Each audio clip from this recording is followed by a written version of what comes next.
So, right, have we got? Oh, we have got some attendees that have just signed in. Fantastic. So we might just wait a couple more minutes and see who else joins us, and then we'll get going. Sounds great.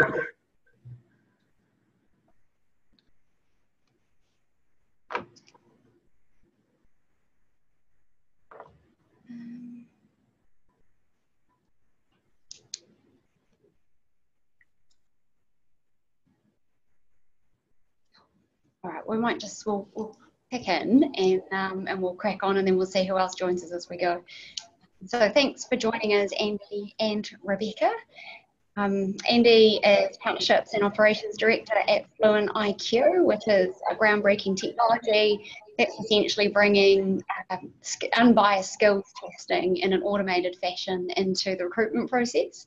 And Rebecca joins us from the Recruitment Association, which looks after Australia and New Zealand, and they can both tell you a little bit more about their roles and their organisations, but both of them bring a huge background in recruitment and HR, and have worked with numerous technologies and understand some of these issues inside and out. So hopefully today will be a really great discussion as we talk about the rise of AI and machine learning, and looking at what that might mean for the ingraining of bias into some of our current processes. So I think most of us will agree that the numbers show from statistics that we still sit in a really biased view in terms of the way that we bring talent into our organisation, and some of the challenges that we have around how we make the most of the talent pools that are available to us, and ensuring that we're getting a really good, diverse workforce, and that we're being inclusive in the way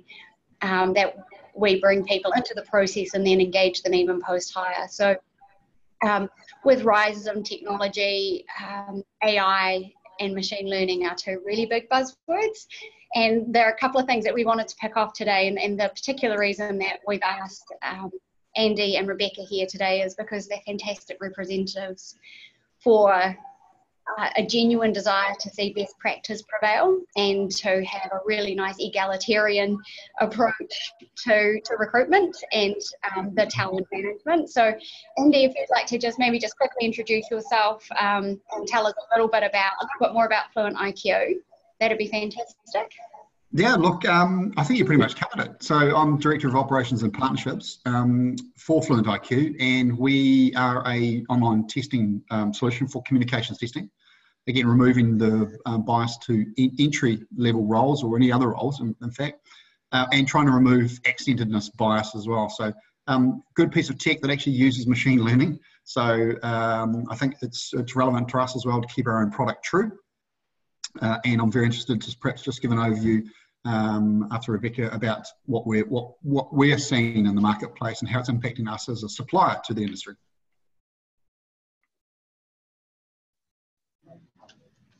Cool. Rebecca, can you give us a little bit of a quick background? So Rebecca and I have known each other a long time. We've worked in the recruitment industry together, so in full disclosure. Well, hi guys, my name's Rebecca Clarke. I've been within the recruitment industry for the past 17 years. No, don't tell them. And these days I work for the RCSA and the New Zealand Connector, if you like. As an industry, we're looking at raising the bar in recruitment standards, and as the Recruitment Consultant and Staffing Association in New Zealand. There isn't a regulator, if you like, for the industry, but the people who join as our members are ones who are keen to basically, hold themselves accountable to our code of conduct, and also look at improving the way that they, practice in the industry as well. And so it's been great to get to know Andy a little bit better, and his product that he's developed as well, which we've been receiving some really good feedback on. Cool. So I guess in terms of some of the things that I'm really keen for us to touch on today, I thought, Andy, maybe you might be able to just give us a quick overview in terms of, for those people that are listening that maybe aren't 100% sure around what the buzzwords actually are and what they actually mean. Can you give us a quick, from the tech perspective, what in HR technology, what is AI and what does machine learning mean for these technologies, and how might people be seeing them in and the products that they're looking at for their recruitment and human resource management processes.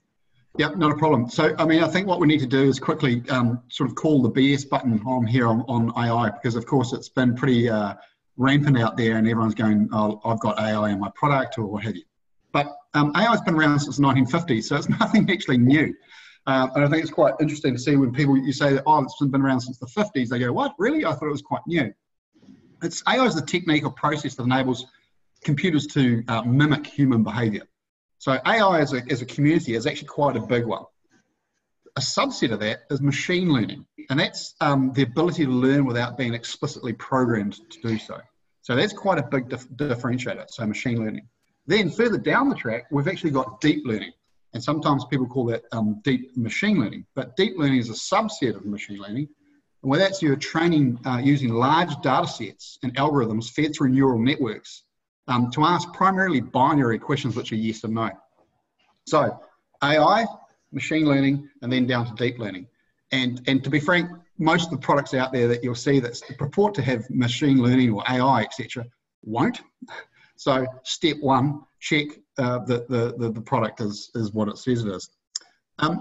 Artificial intelligence, as I said, came through in the 50s, machine learning around about the late 80s, and now deep learning, and that's the whole deep neural networks. That's the area where I think people believe AI sits. It's only come around since about 2010, first started surfacing. So really important to differentiate the fact that AI that we're probably talking about in applicant tracking systems, which is just smarter processing, is actually just the very beginning. It's not the very smart, oh my God, this machine is making me a cup of tea in the morning kind of AI that we think it is.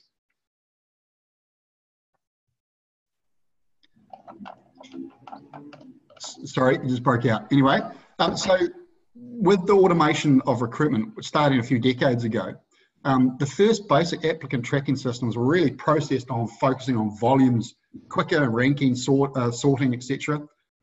And there was an underlying goal of fairness and universal approach and making sure there's a consistent methodology there. But the primary driver, the metrics, were time to hire, cost to hire.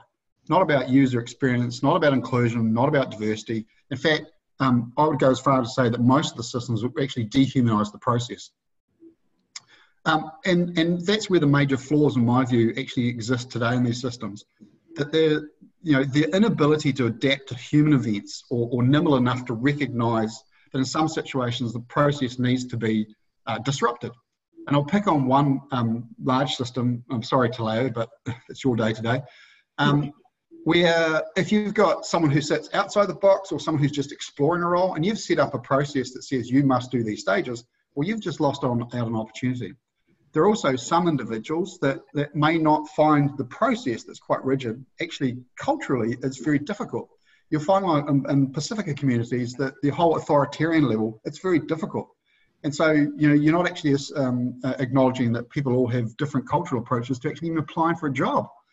So, that's just seeing your CV, and we'll talk about it, is actually blocking people and blocking opportunity. And that's actually step one of bias. A number of these systems also have been gathering data for years based on current hiring practice of that organisation. So you've probably got decades of data sitting in the organisation, and whoops, lo and behold, someone comes up and says there's a promise of AI, we're going to make it faster, smarter, and we're going to remove bias, and it's going to be inclusive. Well, actually, I would really question that and say, hang on, we're actually it's like, the analogy I'd give is you buy a Ferrari and you put diesel in it. You've actually just put the wrong fuel in a really quite a fantastic vehicle. And that's anything that comes from data corruption, as we all know. So unless the organisation actually starts completely from scratch, which I don't believe most organisations would, all they'll be doing is actually inserting old biased data into their recruiting systems, and those algorithms will actually learn the biases that you have of the past. And those biases are just exponentially manifested throughout the entire process. So the net result is deeper institutionalization, I couldn't even get that out, of the bias that the business already had in place. IBM has actually, I think I mentioned just before, IBM has completed significant research in partnership with MIT. And they've identified the vast majority of AI systems will have ingrained bias in them in the next 5 years. So that's kind of a damning broad statement that we're just bringing biased data into really cool systems. They're actually developing an assessment, and I think it's a space everyone should watch. That's got a rating on these different systems so that purchasers can make better decisions and saying, well, hang on, is this just going to perpetuate my bias? And they look to offset that by adding algorithms. So basically just little learning tools that remove these flawed data sets and will stop perpetuating that bias further down the track. And that actually requires quite a bit of investment in the old top suite, the actual human intelligence, which sometimes is missing when we build these products. Because the challenge with the recruitment technology has always been balancing two key things. Well, in my view, eliciting interest out of active and inactive job seekers to explore a job opportunity, and then securing and delivering enough data for the business to make low-risk decisions. So that's, at its core, recruitment is all about risk mitigation, realistically. Yep. But primarily, this has all been about processing, so not focused on empowering the recruiter or the hiring manager. By and large, doesn't have user experience at its core. So this dehumanising process is a common complaint amongst the applicants and organisations that have focused on a more human approach to have their systems actually change and evolve. So rehumanising, everyone's been focused on the technology, but they forget this is just a tool to process humans, and processing humans is a terrible term. So, long-winded diatribe, but how do we ensure we're not automating bias? Actually, it appears that there are actually no answers to that question other than one item, which is making sure you audit your current systems and make sure that you have independent review and peer review of the processes, and considering starting from a clean slate. Why would you bring your data over anyway? Is it just because you've got a whole pile of candidates? Well, if you're not employing them and you're not engaging them with on a monthly basis, common systems will dictate dump the data. But my underlying one is, and from an inside the industry, where we know that we've done a lot of research ourselves for our own tool to make sure that we can say we've got machine learning. Keep those goggles on of identifying the fakes and the frauds and the ones that just put a new badge on it, because that's the real danger that we have with a lot of AI tools, where they are actually possibly inherently flawed from day one. So yeah, that was a long-winded way to say we've only just scratched the surface, and there's a lot here that is quite disturbing. And will be coming out in the media very shortly with a number of real fails from the States. Yeah, and it is interesting, isn't it? And I think a couple of things, if we can just go back, that you've touched on there, and if we look at when we're looking at, I think, like I said, I think most of us can acknowledge when we look at the statistics, whether they're gender, race, disability, that, we're not doing a fantastic job quite yet of building these, and diversity and inclusion programs are starting to become more and more common. And I think one of the reasons why I was really keen to have Rebecca here today is as an expert from the recruitment industry, and having, lots of, I'm sure that you've certainly not been working that long, Rebecca, but she started when she was 12. And, there's certainly lots of things that we can go back and look at. So one of the things I'd like to pick out that you've talked about there is actually around process. So one of the things that the big buzzwords around AI and machine learning is about removing some of the unconscious bias from the recruitment process that people carry because of their cultural backgrounds, or where in the world they've come from, or what religion they may subscribe to, or their educational bias around particular types of education they believe people must have to be successful in roles.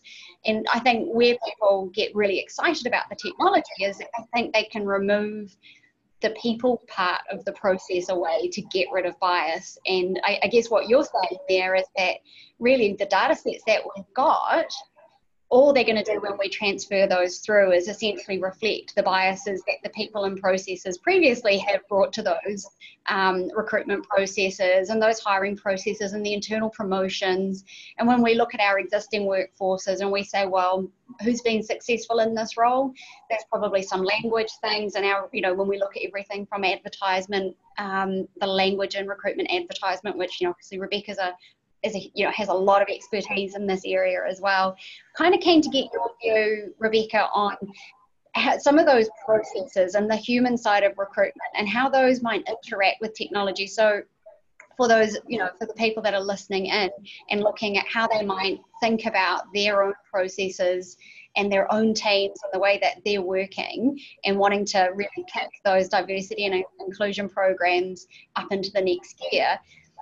From your view, what are the key process areas that need to be, to Andy's point, reviewed, audited and assessed, and where the first pieces of attention are that people could be bringing into those reviews and audits, and some of the ways that we can make sure that we keep the right human attributes in the process while we use some of the smart technologies like Fluent IQ to guard against any of those less desirable human tendencies to be a bit biased.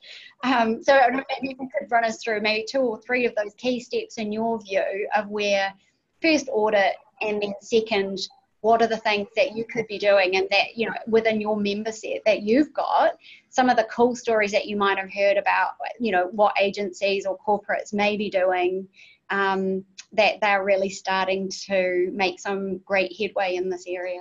Awesome. Well, there's lots to talk about, so let's make a crack. I'm with you, Andy. It's really about injecting a bit more humanity in the process, not removing it entirely. And I think that's where this appeal of technology comes in as well, to be able to free up some of those admin heavy tasks, to be able to maybe have better applicant care during the process by providing answers to some of the commonly asked questions that people might have, so that recruiters can actually do what they do best, and that's spending more time in front of hiring managers, decision makers, and also applicants and candidates. So from a process perspective, I guess the key thing for me is really to make sure that you get a really good brief from the outset. And Andy made a really good point at the beginning. When I started in the industry, it really was time kills all deals in recruitment. You've got to move fast, you've got to be quick with your decision making, you're looking for patterns as much as possible so that you can, provide the best possible person that meets all of the job relevant requirements as quickly as possible. But now it's really about being a lot smarter as well around the talent that you're looking at bringing in. And recruitment plays a really important part in that. But I'd also say that you've got to look at what you're actually doing with the retention of the people once you bring them into the business as well. So first of all is taking a really good job brief. Too often I see companies firing out job descriptions to hiring managers or maybe to HR and saying, hey, here we go, we need more of that, please. That's what worked in the past. They haven't actually looked at the job description that was in place maybe 4 years ago when that person was hired. That person certainly hasn't been doing those things for the past 4 years because they've evolved, as has the business. And also these days, we're really looking at what potential do we need? What are the future things that we're going to need in the business for it to continue to be successful and to thrive? Because there are so many things coming at us in the way of, new technologies, new business requirements, new legislation. So it's really focusing on what are the key priorities that the business needs and what do those things actually look like in terms of tangible skills. People often, in the way that they talk about their vacancies, can demonstrate some of their inherent bias that they have. We all have it. I had a client once that said he was looking for somebody who was going to fill a sales support position, and the people that hadn't worked previously were mums because they couldn't commit to the hours required in the role. Talking to him about what he actually needed, the fact that these people were parents had absolutely nothing to do with what was going to be successful in the role at all. Someone that he was actually considering hiring through his own networks was, stood out because they went to the same sporting club together. But this person was really active in sport, so there was no way that they were going to fulfill the demands of the role either. They often had lots of tenders they had to produce at really tight turnarounds and timeframes. So we created assessments that were really going to be focused on what are those pressure times within the business and how would somebody actually effectively work within that. So building in work sample tests, to actually look at ways that people can, effectively manage what's required within the role as well. The person he ended up hiring was a parent. They managed their timeframes. They ended up actually working flexibly and cutting their position down to part-time because they were actually more effective in producing what the role needed. So great recruiters will push back on client requirements as well. And I think there definitely is value in having third parties involved in the process for that audit and challenging what requirements are. But also, recruiters are judged on their judgment as well and the people that they actually put forward in terms of a shortlist. So having some cross-checking in that process as well is really beneficial. In agencies, where you've got multiple people presenting the shortlist to the person that might be dealing with that one client as well, is also beneficial, because there might be people that, for whatever reason, might have been discounted, I guess, in that initial shortlisting. So if you've got someone else, like we may have done in the past, Lisa, saying, what about this person? It really challenges your own behaviour as well. Harvard implicit association, test is also quite useful to actually look at what your own inherent biases are. And awareness is that first step, I think, as well. So in terms of process, it begins by taking a really good brief to start with. Also looking at how you're actually marketing that vacancy.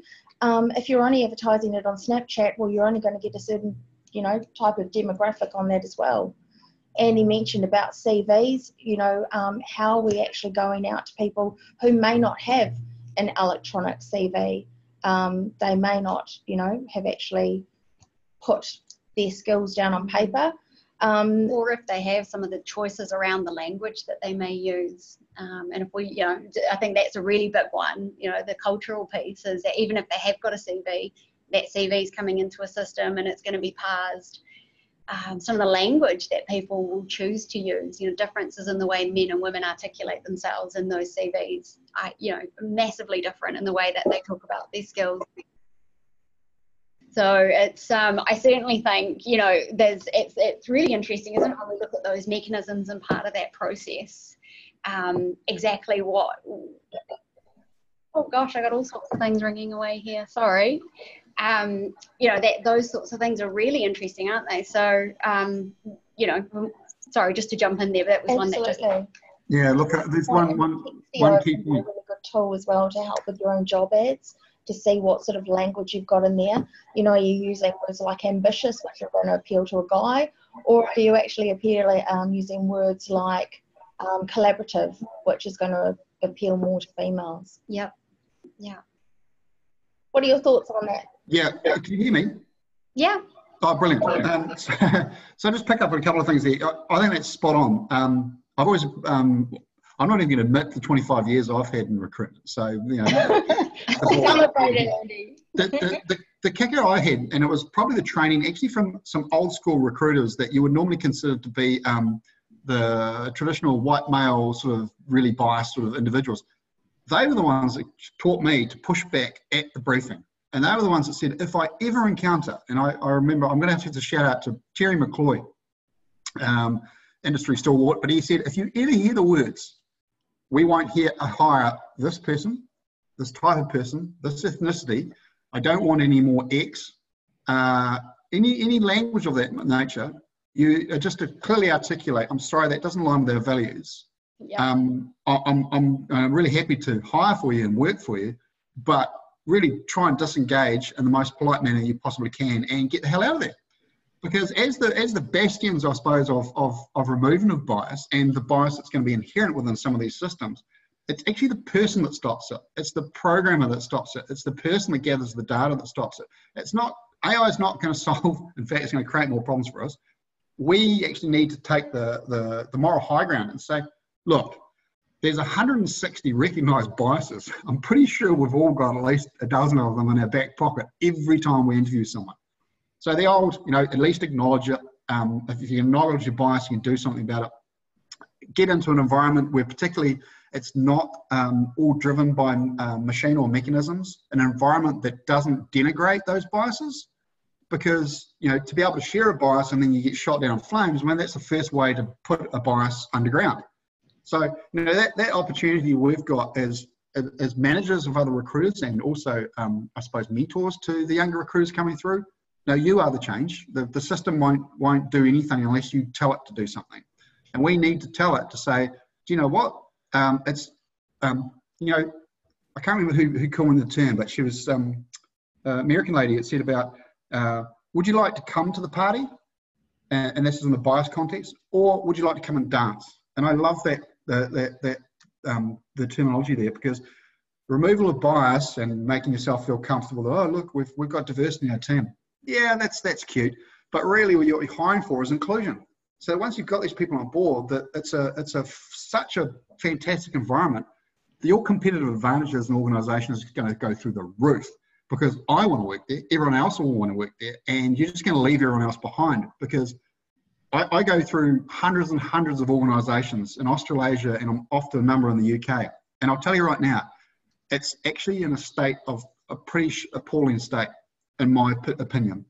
We talk about bias, we talk about AI, we talk about all these things that we look to do, but underneath it, there's a dirty, dark little secret. And the problem is, no one's prepared to push back. So I love your comment about it all starts at that brief. It does. I mean, it's the and tipping. that's the bit where you pick up the biases, right? And I think, you know, that's the first point, where you identify the bias in the hiring manager. So what am I going to object to? Am I going to object to somebody from a certain background, or a certain gender, or a certain lifestyle, or a certain stage of life? And I think anyone who's ever been in recruitment will have been told, only send me pretty people, don't send me women, don't send me men. Don't send me people of XYZ orientation, of race, religion, sexuality, whatever it might be. And they are really difficult and awkward conversations. And regardless of whether you're an agency recruiter or an internal recruiter, I've had all shades of that. I've even had, please don't bring anyone too pretty because my wife won't like it. I've even had that one. Actually had one. It was a great one. It's still a really good friend now, actually. Went from client to being a friend. And I totally understood you. He ended up hiring the beautiful person because she was the best person for the job. But he had concerns that it was going to destroy the sales team, actually. But it worked out just fine in the end. But I think, you know, picks up a really good point that, you know, firstly, and to your point, Andy, it is actually about identifying the bias. So that's the first thing. And then when, you know, being that person on the front line that says, right, now this is my problem, because this is going to make the hiring decision ultimately. So I'm going to have to build a process that essentially I'm going to have to advertise in a way that I can attract the best candidates. And then I'm going to have to do a qualification and assessment process that I can actually some really facts, some clear points of that this person has got the right skill set, the right temperament, the right behavioural, attributes that make them successful in this business. I think, because you touched on potential before, it's not about today's needs, it's about next year's needs, and about somebody engaged and flourishing once they're hired, not just being in the moment. And that's really your moment to take the process and say, I'm going to change the world one time or one hire just within the organisation by picking up in the brief, what do I have to become, and what are the obstacles, and what are the tools I can use, I guess. Yeah, look, that's a spot on point there.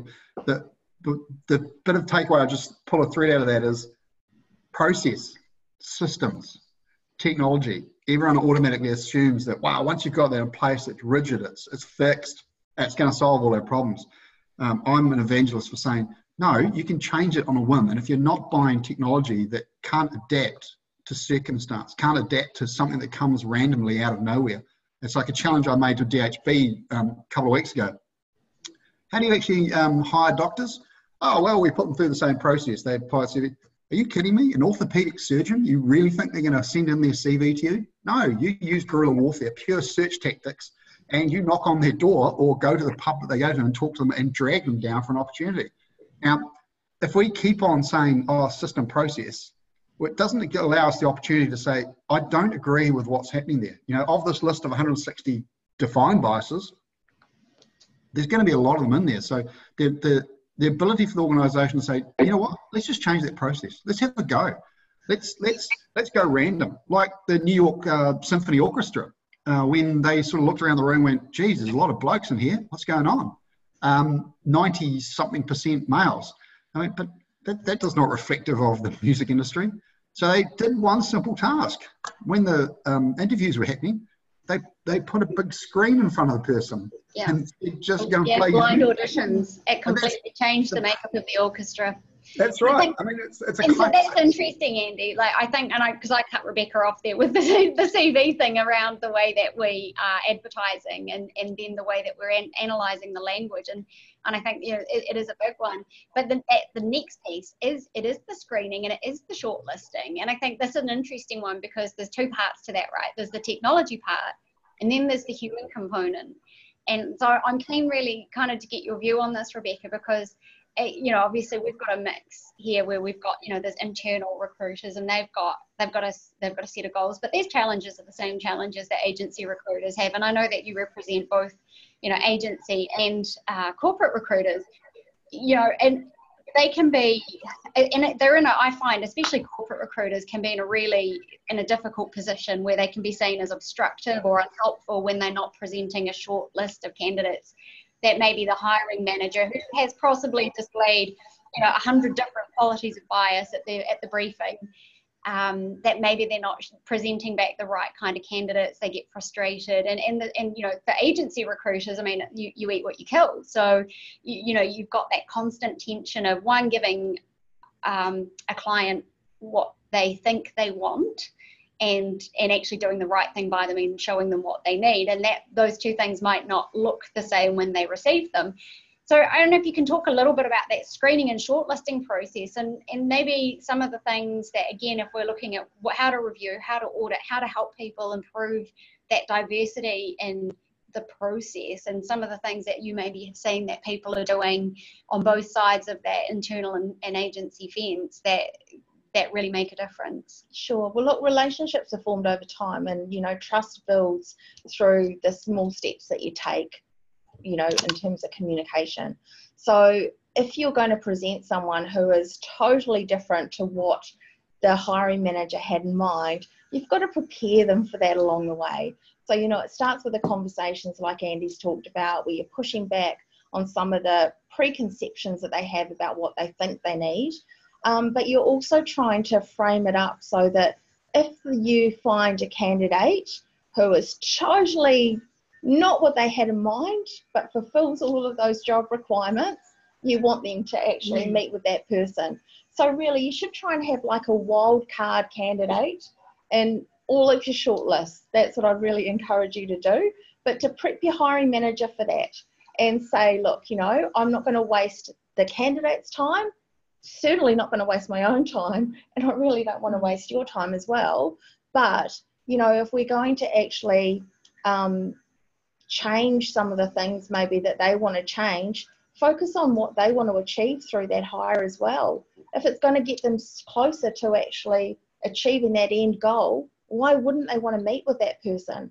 So, you know, call them up, maybe prep them in advance, get a meeting time, meet with them afterwards to get their feedback. You know, you're sort of coaching them through that process, and that's the value that you bring as a recruiter as well, whether you're agency or internal, helping them to maybe see things that they hadn't thought they needed, because ultimately that's what you're going to be judged on and they're going to be judged on. It's the results of that hire. And if it's getting the company closer to their overall objective. A good example, I guess, is, you know, Jo Copeland from Simpson Grierson, when she was looking at actually changing and adding a more Pacifica and Maori culture to their firm. One of the things that they changed with their hiring process, instead of saying, tell me about yourself, bring along a photo of something that's meaningful to you. When people are talking about, you know, their experience, something that's important to them, it's much easier for people to relax into the conversation as well. So as Andy was talking about before, you know, don't just have this rigid process. Processes should be reviewed every step of the way as well. You know, just like putting an ad on. what sort of a response have you got from people viewing the ad? How many people are actually clicking through to apply? Once you've shortlisted people, how many are getting through to the next stage?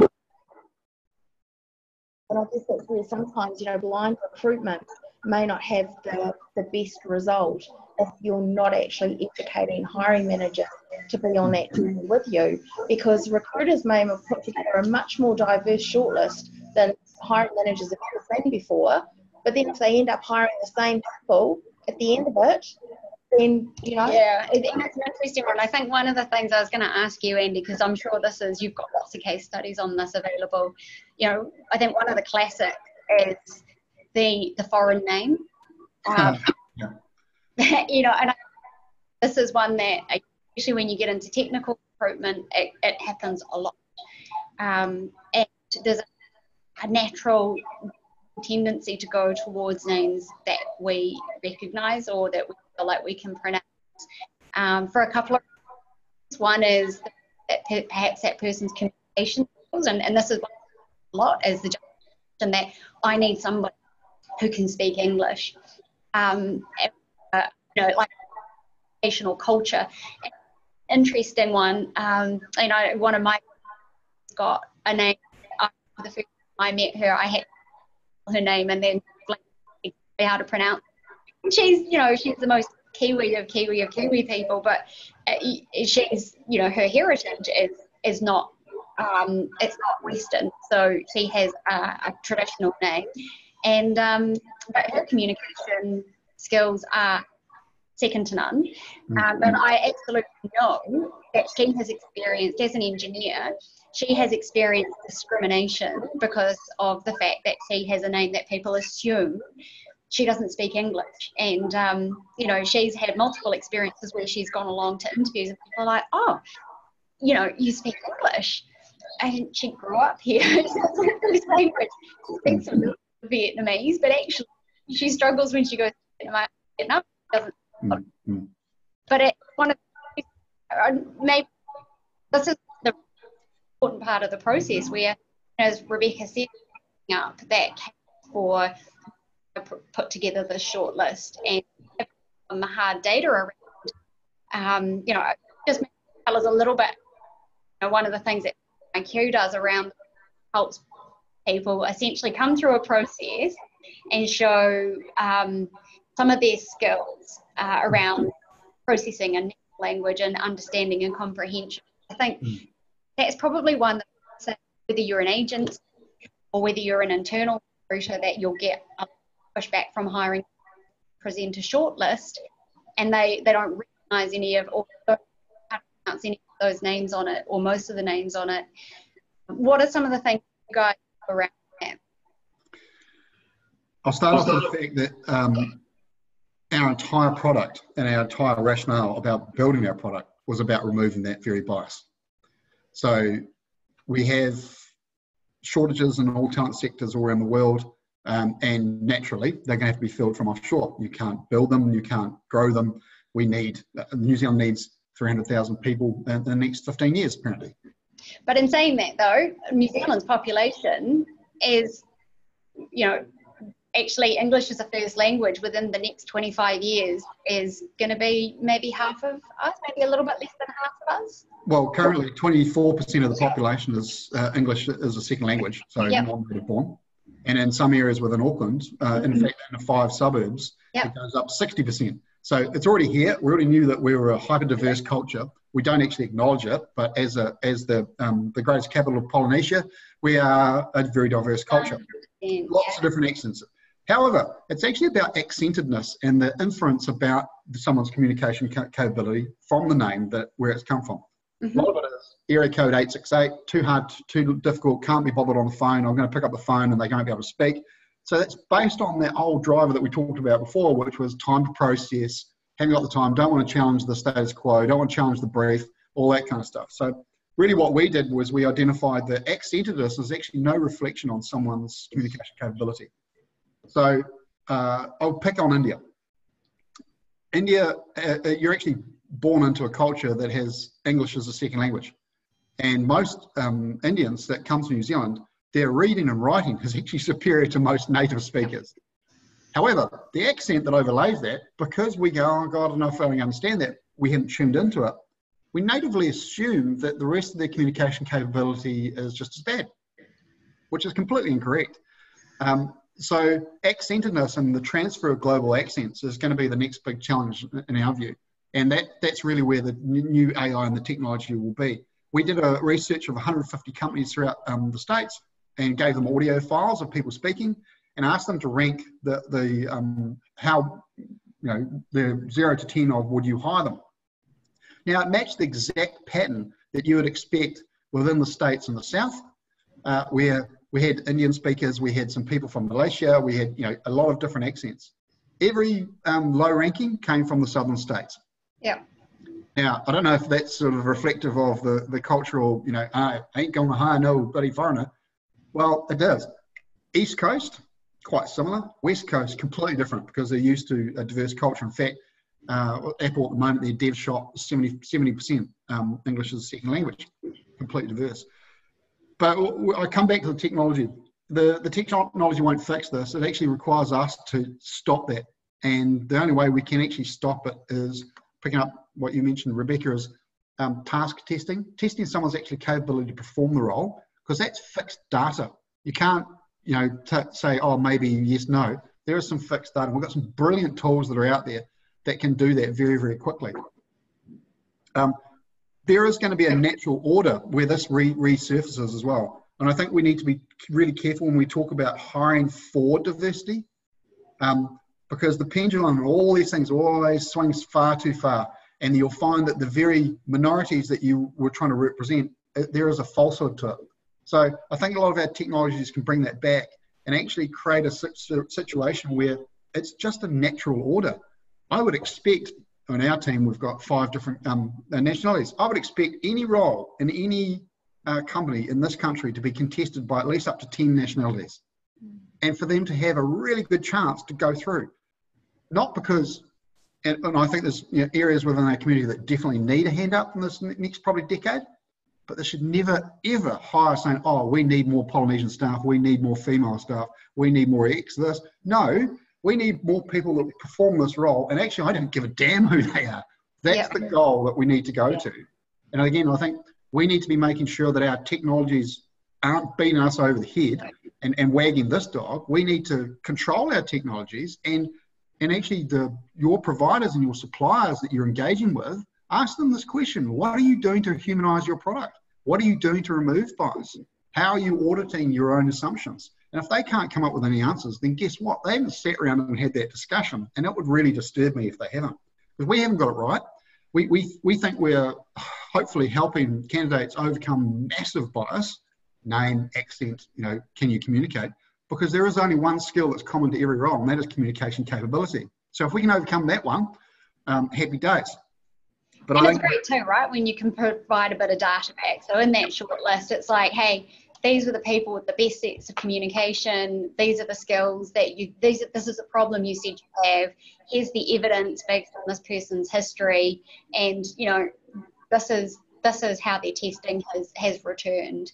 And I think, that as we look at our data sets, when we start looking over time at those shortlists and seeing who gets through and who doesn't get through, hopefully that helps to flush out where those biases firstly may exist, where you start seeing potentially the most qualified candidate on maybe some slightly more empirical data not being hired. Then you've got a really good question to ask, right? And I think, I'm sure like the next stage after screening and validation from Rebecca's point of view is probably going to be around some of the referencing components and actually how we go away and double check once we get to that key stage. How we go back and we double check that actually it was all the information that I've gathered on this person, is this all correct? Is this all right? And rounding some of that view out a little bit more. I'm a little bit conscious of time, but I just think if maybe we've got like the 5 top takeaways for each of you, if you were going to give. If you were going to make 5, if you could have one wish, what would be the 5 things you would love to see and diversity and inclusion programs that either whether they're a corporate or whether it's a recruiter working with a client, what would be the 5 things that you would say, you know, as a fairy godmother, that you might impart to them as wisdom or as a request to see a big change around in this area? What would your 5 be, Rebecca? Step 1 would always be start with yourself, like know what your biases are, and take steps to be mindful of how you're going to do better. Step 2 would be surround yourself with great people. I think forums like this, Lisa, are really great as well to actually keep the conversation going, because I don't have all the answers either, and it's great to be able to ask questions of others and learn from other people. So that's why getting involved with maybe industry association like the RCSA can be a really good way to go. Find out what's happening in the tech space as well. Ask questions, as Andy said. Challenge your thinking around the job specs that you're working on.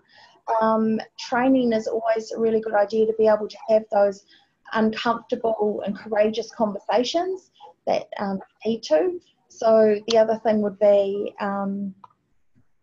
just monitoring and review of your own recruitment activities. Cool. They are really good. I think, the mindfulness is, and having a really good network, and I think keeping yourself current. What would your, I mean, obviously, Andy, I'll do the first one for you. Obviously, it's going to be put Fluent IQ into your recruitment process, right? That's got to be number 1. But what are your 5? Yeah, that's a good one. The first one, of course, will be world peace. But I think the takeaway I hope people give is that technology is the servant to us. It's not the other way around. And, you know, it doesn't have all the answers, and it won't have all the answers. Question the technology. Always question the technology, and always question the process that the technology is delivering. And, to pick up on Rebecca's points as well, for me, it's be the champion of your own ethics. We see it time and time again. We have nice little cutesy movies where one person stands up and says, no, that's enough. I think as a group of individuals, we need to do that, and we need to cluster around each other in the sector and say, you know what, if I see that, I'm going to go in there, big warm hugs, and say, fantastic. So I'd like to see our sector providing support to our own people, to give them the opportunity to say, not only no, but here's a better way, and really believe it. And, you know, kind of, again, I say remove the BS from a lot of what we're doing, because, you know, life's too short. Give people opportunity, give them a try. I love your comment, Rebecca, is that wildcards, my best hires have been wildcards. And wildcards are all over the show, and they've proven themselves to be great. So the takeaway is take a chance, do stuff. Cool. Awesome. Hey, just really want to thank both of you for your time. I don't think we've got any questions from the floor, but hopefully over the next couple of weeks, as we share this video out a little bit further, if we've got any questions, and I encourage anyone watching this to reach out to Rebecca or to Andy, obviously following their social media profiles, and we'll try and chuck a couple of things up at the end of this video when we post it with some contact details. Andy and the team at Fluent IQ have been good enough to share with us, for anyone registering for this webinar either now or after the fact and coming through and watching and listening, they have been good enough to offer up a free trial of the product. So anyone that, whether it's now or later, get in touch, follow up with them, let them know that you've seen the webinar, and they've got a great offer for you. And obviously keen to make sure that if you are a Snap Hire user or already have a Talent App Store account, that you're you're installing Fluent IQ into your ecosystem, and just seeing the benefits that it can bring into your diversity and inclusion programs, and just into your general recruitment process around actually knowing what that benchmark is capabilities with communication, and also making sure that you're hiring people based on all the right data points, not the ones that maybe are somewhere up here that have been instilled over however many years you may have been in the world, and just some of the experiences that you may have had for the good or the bad. But yeah, encourage you guys to be mindful, and using Rebecca's words, think about how you an agent for change, and remember that in a recruitment, amazing amount of opportunity to change the lives of those people that come across your paths. So thanks so much for tuning in, and again, big thanks to Andy and Rebecca. Cool. Take care. Cheers. Bye.